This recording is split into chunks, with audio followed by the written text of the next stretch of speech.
क्या सच में 8 घंटे की नींद डार्क सर्कल्स यानी आंखों के नीचे उन जिद्दी काले घेरों का अल्टीमेट क्योर है?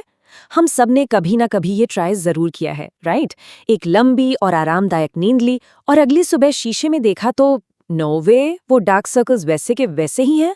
तो क्या नींद का ये यूनिवर्सली एक्सेप्टेड रूल वाकई काम करता है या ये बस एक बड़ा सा मिथ है? चलिए आज इस एक्सप्लेनर में इस डीप मिस्ट्री को डीकोड करते हैं।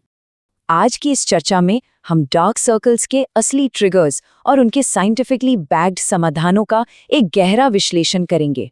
हम इन शैडोज के पीछे छुपे मिथ्स को तोड़ेंगे और लिटरली ये समझेंगे कि आखिर हमारा शरीर इन डार्क सर्कल्स के जरिए हमें क्या सिग्नल देना चाहता है। ये सफर बहुत ही रोचक होने वाला है, तो ध्यान से सुनिए। अब आज हम क्या क्या कवर करने वाले हैं उस पे एक छोटी सी नजर डालते हैं।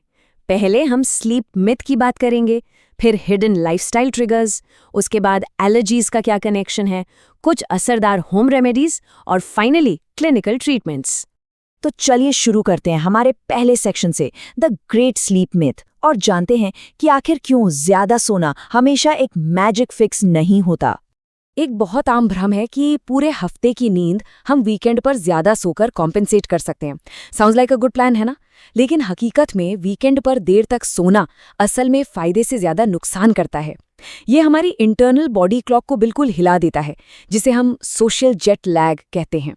इस अनियमित रूटीन की वजह से ब्लड सर्कुलेशन बुरी तरह प्रभावित होता है और रिजल्ट, मंडे की सुबह आते आते वो डार्क सर्कल्स और भी ज्यादा गहरे और प्रोमिनेंट नजर आने लगते हैं।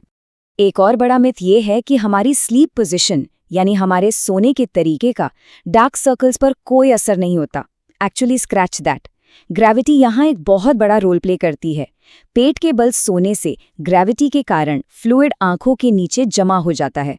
तो इसका सिंपल फिक्स क्या है? सिर्फ पीठ के बल सोइए और सोते वक्त अपने सर को 15 से 20 डिग्री तक थोड़ा ऊपर उठाए रखिए। ये छोटी सी ट्रिक फ्लूइड को नेचुरली ड्रेन होने में मदद करती है और मॉर्निंग पफिनेस को लिटरली गायब कर सकती है। अब आते हैं अल्कोहल और लेट नाइट हैबिट्स पर। ये डार्क सर्कल्स के लिए किसी डिजास्टर से कम नहीं है। अल्कोहल से हमारी डीप रेम स्लीप और सेल रिपेयर का प्रोसेस पूरी तरह ब्लॉक हो जाता है, जिससे बॉडी ओवरनाइट डिहाइड्रेट होती है और स्किन डल पड़ जाती है। और एक बात याद रखिए, रात को ठीक 12 बजे सोने में कोई जादू नहीं है अगर वो हमारे शरीर के नेचुरल सर्केडियन रिदम के साथ कंप्लीटली आउट ऑफ सिंक हो। इन्हीं आदतों की वजह से अगली सुबह ब्लड वेसल्स फैली हुई और इन्फ्लेमेशन बहुत क्लियर नजर आती है। आगे बढ़ते हैं दूसरे सेक्शन की तरफ, हिडन लाइफस्टाइल ट्रिगर्स। कहीं आपकी स्क्रीन, नमक और जेनेटिक्स ही तो इन डार्क सर्कल्स का कारण नहीं? Let's find out. ये जानकर सच में आपको हैरानी होगी कि छोटे बच्चों में भी डार्क सर्कल्स हो सकते हैं। Crazy, right? ये क्लियरली प्रूव करता है कि आंखों के नीचे की नेचुरली पतली स्किन और जेनेटिक्स यहाँ कितने स्ट्रॉन्ग फाउंडेशनल फैक्टर्स हैं। अगर किसी इन्फेंट को एक सिंपल सा सर्दी जुकाम भी हो जाए तो उनकी पतली स्किन के कारण blood vessels clearly dark circles की तरह दिखने लगती हैं। It's like a window directly to their tiny blood vessels. हमारी मॉडर्न लाइफ में एवरीडे ट्रिगर्स हर जगह हैं। रात को खाए जाने वाले सॉल्टी स्नैक्स से शरीर में फ्लूइड रुकने लगता है। Hello, puffy eyes. इसके साथ ही स्क्रीन्स की ब्लू लाइट नींद लाने वाले मेलाटोनिन हार्मोन को ब्लॉक करती है और वो आखिरी मिनट तक लेट नाइट ईमेल्स चेक करना, वो स्ट्रेस हार्मोन कोर्टिसोल को ट्रिगर कर देता है। एक और आम आदत है आंखों को बार बार रगड़ना, जिससे वहां की नाजुक कैपिलरीज टूट जाती हैं। बेसिकली हमारी मॉडर्न आदतें कंटिन्यूअसली हमारे रेस्ट मोड और स्किन इलास्टिसिटी के साथ खिलवाड़ कर रही हैं। तो इस डिजिटल थकान को रोके कैसे? Meet your new best friend, the 20-20-20 screen rule. ये एक रियल गेम चेंजर है।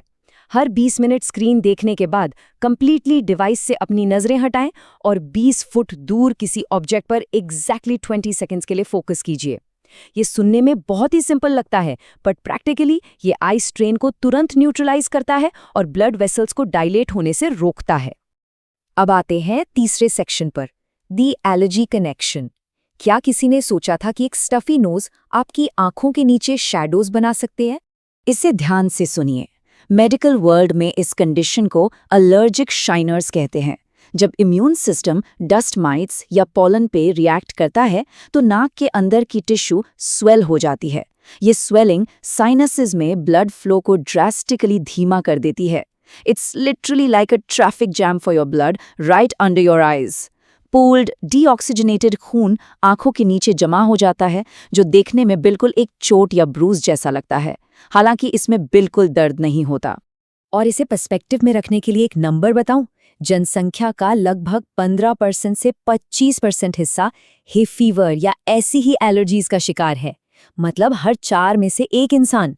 सो एलर्जिक साइनसेस कोई रेयर ऑब्स्क्योर कंडीशन नहीं है, बल्कि डार्क सर्कल्स का एक बेहद कॉमन और छुपा हुआ ट्रिगर है, जिसे हम नेचुरली इग्नोर कर देते हैं।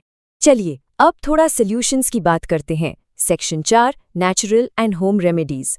आइए देखते हैं न्यूट्रिशन और रोजाना के रूटीन्स क्या कमाल कर सकते हैं। As they say, you are what you eat. Homeopathic experts भी यही बताते हैं कि हमारी डाइट का डार्क सर्कल्स पर एब्सोल्यूट डायरेक्ट इफेक्ट होता है। पालक और अनार जैसे आयरन और एंटीऑक्सीडेंट रिच फूड्स और रोजाना 2.5 से 3 लीटर पानी बिल्कुल क्रूशियल हैं। दूसरी तरफ एक्सेस शुगर, फ्राइड खाना और अचानक से की गई क्रैश डाइटिंग से स्ट्रिक्टली बचना चाहिए, क्योंकि ये इन्फ्लेमेशन को आग लगाते हैं और हाइड्रेशन लेवल को पूरी तरह गिरा देते हैं।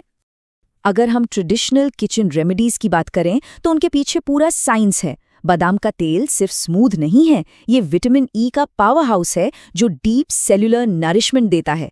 ठंडे कच्चे दूध का इस्तेमाल स्किन को जेंटली एक्सफोलिएट करने वाला लैक्टिक एसिड देता है। खीरे के स्लाइसेस से हाइड्रेटिंग सिलिका मिलता है और चिल्ड पोटैटो स्लाइसेस में तो नेचुरल ब्लीचिंग एंजाइम्स होते हैं। ये रेमेडीज बिल्कुल डायरेक्ट हमारे सेल्युलर स्ट्रक्चर पर काम करती हैं, इसीलिए ये इतनी असरदार होती हैं। यहाँ एक बहुत ही प्रैक्टिकल टिप है, एक 30 सेकेंड लिम्फ ड्रेनेज मसाज। बड़ी आसान है, बस अपनी इंडेक्स और मिडिल फिंगर से आंखों के चारों तरफ गोलाई में जेंटली टैप कीजिए। फिर ब्राउ बोन के ठीक नीचे ऊपर की तरफ फर्म प्रेस कीजिए। इनर टीयर डक्ट्स के पास हल्के से प्रेस करें और एंड में टेम्पल्स की मसाज करें। बिना उस पतली स्किन को खींचे या रब किए, ये quick routine manually accumulated fluid को ड्रेन करता है। और अब हमारा आखिरी section, clinical treatments and skin care. जब लाइफस्टाइल और होम रेमेडीज काम ना आए तो मॉडर्न साइंस क्या ऑफर करती है? Let's dive in. एक बहुत ही फैसिनेटिंग क्लिनिकल ट्रायल कंडक्ट किया गया था, जिसमें एमल्सिफाइड ईमू ऑयल, कैफीन और विटामिन के का टेस्ट हुआ। वीक 1 में बेसिक मेजरमेंट्स लिए गए।